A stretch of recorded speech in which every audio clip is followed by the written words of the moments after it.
নমস্কার বন্ধুরা, আজকের আমি তোমাদের জন্য নিয়ে এলাম ভিন্ন ধরনের একটি রেসিপিটি ভাত, রুটি, লুচি যে কোনো কিছুর সঙ্গে তোমরা খেতে পারো। দারুণ হয় খেতে এটা বানাতে পাতাকপি এবং মুরগির চামড়া, পা, তারপরে গিলা এগুলো দিয়ে বানানো যায়। দেখেই তোমরা বুঝতে পারছো রেসিপিটা কতটা লোভনীয়। তো তোমরা এটা দেখো প্রথম থেকে কিভাবে বানাচ্ছি আমি। তো এটাতে আমি একটা কড়াই গরম করে নিয়ে তার ভিতরে আমি তেল দিয়ে দিলাম। তেলটাকে একটু গরম করে এর ভিতরে আমি ফোড়ন দেব, একটা শুকনো লঙ্কা আর কয়েকটা গোটা জিরে। এটাকে আমি 4-5 সেকেন্ড নেড়ে চেড়ে এটার ভিতরে আমি দিয়ে দেব আলু। ছোট ছোট করে আলুগুলোকে আমি কেটে নিয়েছি। তো আলুর ভিতরে আমি দিয়ে দেব 1/2 চামচ নুন আর 1/2 চামচ হলুদের গুঁড়ো। এগুলো দিয়ে আমি ভালো করে নেড়ে হালকা মিডিয়াম আঁচে আমি আস্তে আস্তে করে ভেজে আলুটাকে হাফ সিদ্ধ করে নেব। তোমরা চাইলে আলুটাকে ভাপিয়েও নিতে পারো, আমি এখানে ভাপাইনি আলুটাকে। তো আলুটা আমার প্রায় ভাজা শেষ, এটাকে আমি তুলে নিচ্ছি। এটা তুলে নিয়ে আমি এখানে এখন দিয়ে দেব পেঁয়াজ কুচি দেব। এখানে আমি 2টা পেঁয়াজ কুচি দিয়েছি। পেঁয়াজটা একটু বাদামি কালার হয়ে আসলে এর ভিতরে দিয়ে দেব আদা রসুনের পেস্ট। এখানে আমি 3 চামচ মতো আদা রসুনের পেস্ট দিয়ে দিলাম।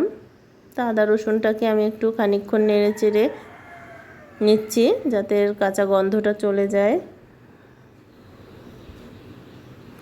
এটা আমার ভাজা শেষ। এর ভিতরে আমি এখন সামান্য জল দিয়ে দেব মশলাটা কষানোর জন্য।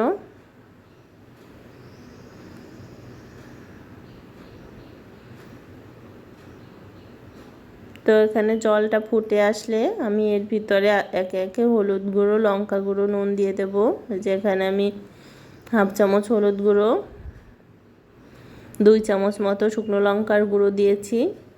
কপিতে আমি আর লঙ্কাটা দেব না, একবারে এখানে দিয়ে দিচ্ছি লঙ্কাটা। তো এটাকে খানিকক্ষণ কষিয়ে তেলটা না ছাড়া পর্যন্ত আমি এটাকে কষিয়ে নেব।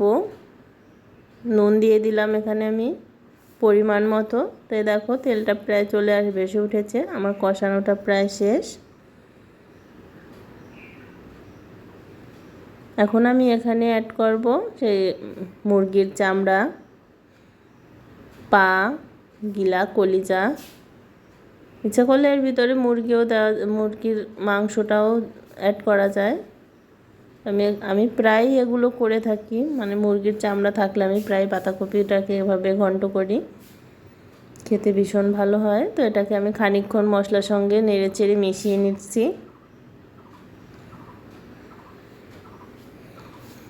এখন এটাকে আমি 5 মিনিটের মতো ঢাকা দিয়ে নিচ্ছি। এটা তেল আমি কম দিয়েছি, তোমরা দেখেছো। তো 5 মিনিট পর ফিরে আসলাম। অল্প জল বেরিয়েছে আর তেলও বেরিয়েছে অনেকটা। কারণ এটা একটু তেল কমই দিতে হবে, কারণ মুরগির চামড়া থেকে অনেক তেল বের হয়।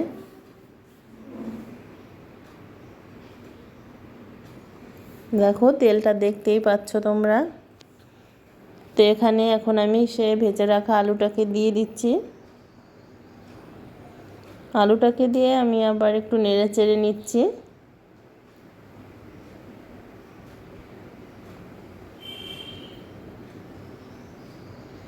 ভালো করে ওর সাথে মিশিয়ে দিচ্ছি মুরগির চামড়ার সঙ্গে আলুটাকে।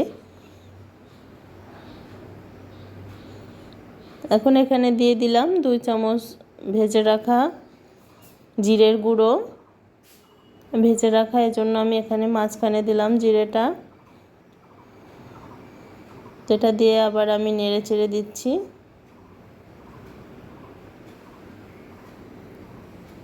এটাকেও আমি আবার 3-4 মিনিট মতো ঢেকে রাখবো। তো ঢাকা হয়ে গেছে, ফিরে আসলাম 3-4 মিনিট পরে। দেখো কত তেল বের হয়েছে।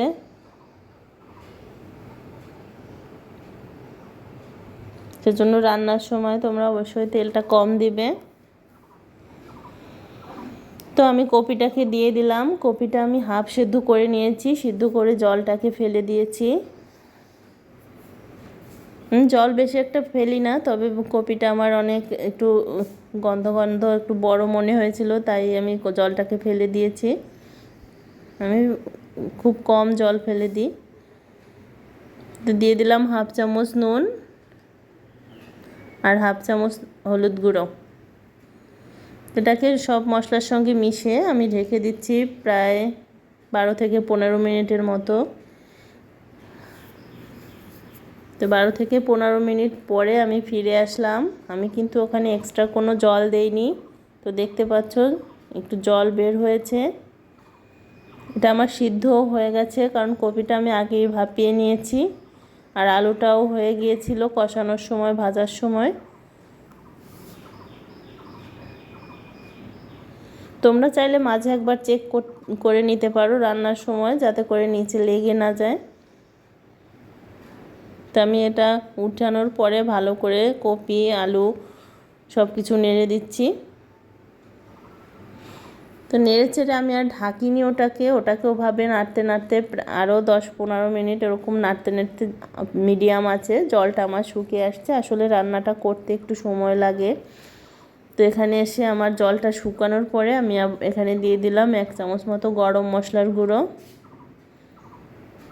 এলাচ, দারচিনি, গোলমরিচ, লবঙ্গ সব কিছু একসঙ্গে গুঁড়ো করে আমি এটাকে দিয়ে দিলাম 1 চামচ মতো। এখানে এটা আস্তে আস্তে করে রান্না করতে হয়, এই জন্য একটু সময়টা বেশি লাগে।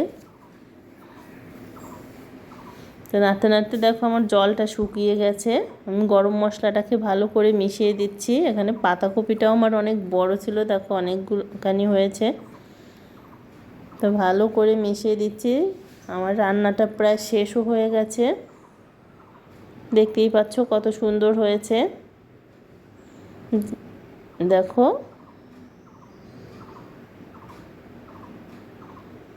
অনেক সুন্দর কালারটাও হয়েছে। আমার তো যাদের মুরগির চামড়া পছন্দ তারা এভাবে খেয়ে দেখতে পারো, আমার তো ভীষণ পছন্দ। তো আমি এটাকে এখন নামিয়ে নিচ্ছি। এই দেখো রেডি হয়ে গেল আমার গরম গরম লটপটি মুরগির চামড়া দিয়ে পাতাকপি দিয়ে। দেখো একটু তোমরা কত সুন্দর হয়েছে। তোমাদের ভালো লাগলে অবশ্যই লাইক কমেন্ট শেয়ার করো এবং আমার পাশে থেকো। আজকের মতো টাটা।